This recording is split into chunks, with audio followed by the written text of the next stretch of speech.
Have you ever feel like your home has turned into a giant storage unit where finding anything feel like a treasure hunt?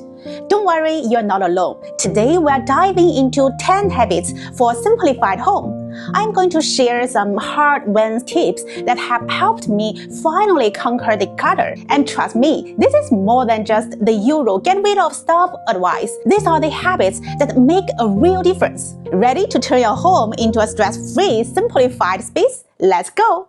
Before we dive in, if you are into simplifying life and making home smoother, hit that subscribe button. It's free and you will get fresh practical tips every week. The first one is be present in your current season of life. Here's the deal, life changes fast, and so do our interests and needs. Staying present means taking stock of where you are right now and decluttering the stuff that doesn't serve your current phase. We all hold on to things from past hobbies, jobs, or phases, even if they no longer fit. Why? Well, partly it's nostalgia, but a lot of it is just the hope that someday we will pick it back up again. Take my friend, for instance. He got into camping a few years back and bought everything, like tent, portable stove, sleeping bags, the works. But after a while, his life changed and he didn't have time to camping anymore. So how about all that gear? It was just sitting there, casting dust. The problem is, those items were taking up valuable space and adding to the clutter. So please do a quick inventory check on anything that belongs to a past season of life. Hobby equipment, tools, or anything related to the old projects are great places to start.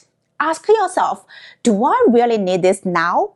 If the answer is no, it's time to let go and make space for what's relevant today. Number 2 is the 5-7 rule. Let's talk practicality. Well, if you are not using something like at least 5 days out of the week, chances are you don't need it. This rule is super helpful for streaming the stuff that clogs up our space for someday use, but rarely happen. Those extra mugs, unused kitchen gadgets, or even that stock of towels you never touch. They are all part of it. Why do we hold on to so many just-in-case items? Well, our brains love to tell us we will need them someday. But here's the thing, when someday really or never comes, we will left with clutter that just takes up mental and physical space. Here's how I do it. If I haven't used it in the last week, it goes to the maybe list for donating or tossing.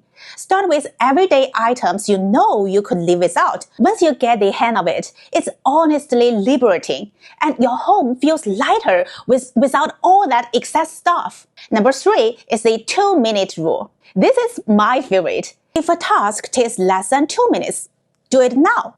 This rule is pure magic for those little areas that turn into clutter magnet. It sounds simple, but it's a game changer for managing messes that build up over the day. Let me paint you a picture. My kitchen counter is the ultimate hotspot. I will leave out a coffee mug, then a water bottle, maybe a snack wrapper. You get the idea, right? All these tiny things only take a few seconds to put away. But when left alone, they snowball into an eyesore. By handling this task immediately, it keeps everything tidy without a ton of effort. So the next time you are tempted to leave something for later, ask yourself, can I just deal with it in 2 minutes or less?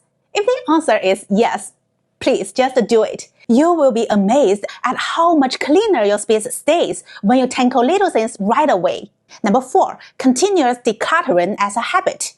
Well, decluttering isn't a one-and-done project. It's a lifestyle. The trick is to make it a habit, not a massive, exhausting event. When you build it into your routine, it becomes as natural as brushing your teeth. Instead of big, overwhelming clean-outs, you can make continuous decluttering part of your daily life. For instance, I like to take 5 minutes each night to tidy up one small area, maybe my bathroom counter or the junk drawer. It's amazing how little time it takes, yet it makes a huge difference. By doing this regularly, I avoid these dreaded days where I feel like I have to declutter the entire house. So just pick a time, like after dinner or before bed, right? To spend just a few minutes decluttering one area. Set a timer if you need to. Over time, it becomes automatic, and your home will stay tidy without those huge dreaded cleaning sessions. Number 5 is the broken window effect. Ever notice how one small mess gives permission for more mess? This is a broken window effect. When one little item is out of place, it's like an open invitation for clutter to join in. This is why keeping surfaces clear can be a real game changer. I will admit, my kitchen drawer is notorious for this. I will leave out one strip paper and suddenly it was a mountain of random mail, keys, and all kinds of gadgets. It's as if that one item set a signal that said, "It's fine, the place is open for mess." But once I got into the habits of clearing even the smallest clutter right away, my whole kitchen felt cleaner. Spot a broken window, like a stray book on a clean table, fix it immediately. You will be surprised at how this one small action can prevent clutter from snowballing. It's a small habit that makes a big impact. Number 6 is keep only what you truly value. We've all heard the advice to keep only the things that spark joy. But let's make it practical. Keeping only what you truly value means taking an honest look at each item and asking, does this serve a purpose or make me happy? If the answer is no, it's probably just a clutter. Well, I held on to a ton of items for years. Souvenirs, clothes I never wear, old gifts, just because they felt hard to let go of. But when I started asking myself if each item added value to my life right now, I realized I was surrounded by stuff I didn't even like that much. So pick a day and go through your home one area at a time. Hold each item and ask yourself, do I actually value this right now? If it's a no, well, set it aside. The goal isn't to get rid of everything, but to only keep what really means something to you. You will end up with a space that feels more meaningful and less chaotic. Number 7 is simplify your laundry routine by decluttering clothes. Laundry is one of those never-ending chores. The more clothes we have, the more piles of laundry build up. So simplifying your wardrobe can make laundry day a lot less overwhelming. For a while, I had way more clothes than I ever needed. I'd go to watch something and end up with multiple loads of stuff I hadn't worn in months. Cutting back my wardrobe not only made getting dressed easier, but it also made fewer piles of laundry to deal with. Try a wardrobe audit. If you haven't worn something in the last couple of months, ask yourself if it's really worth keeping.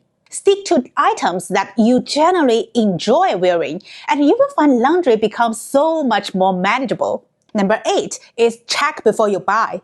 Impulse buying is a quick path to clutter. Before purchasing something, take a second to ask yourself if it's really something you need. It's so easy to get caught up in sales or trends, but this habit can save you from accumulating a bunch of stuff you don't actually use. Well, once I bought a whole set of waffle making machine, thinking it would transform my mornings. But guess what? I just barely use them. Now I have a rule. If I'm considering something, I wait 24 hours to see if I still want it. 9 times out of 10, I don't. So the point is add a pause before you buy anything. Give yourself time to really think about it. This habit can save your money, space, and keep your home from filling up with stuff you didn't really need in the first place. Number 9 is have a wish list. Instead of buying everything that catches your eye, try keeping a wish list. This simple step can help you avoid impulse buys and only purchase things you actually need and want. Plus, it's so satisfying to cross things off once you finally buy them. I keep a wish list in my notebook for things I think I want. But when I look back, half of the stuff on there doesn't seem that appealing anymore. It's a great way to weed out the items that were just passing desires. So try to start a wish list, either in notebook or on your phone. Anytime something catches your eye, add it to the wish list instead of buying it right away. If you still want it after a month, go for it. But more often than not, you will realize it wasn't that necessary. Number 10 is when in, when out rule. This is my favorite rule for keeping clutter under control. Every time you bring something new into your home, get rid of something else. It's simple, but it keeps things balanced and forces you to be mindful about what you are adding to your home. This when in, when out habit is fantastic for keeping things under control without feeling deprived. I remember getting into this habit with shoes. I used to have way more pairs than I actually wear, and my closet was overflowing. So I decided every time I bought a new pair, I had to say goodbye to one I didn't wear much. At first, it was a bit tough, but soon I noticed I wasn't even missing the ones I let go. And now my closet stayed neat and easy to manage. So next time you buy something, whether it's clothes, kitchen gadgets, or even books, make it a rule to get rid of one similar item. You will be amazed at how this small habit helps keep things balanced. So your space doesn't slowly fill up again. It's like a built-in system to keep clutter at bay. So there you have it, 10 habits that keep clutter under control and make your home a calm, organized place. These are not quick fixes. They are lasting habits that can transform the way you manage your stuff and create a space that really works for you. Thanks for watching and see you next time. Bye!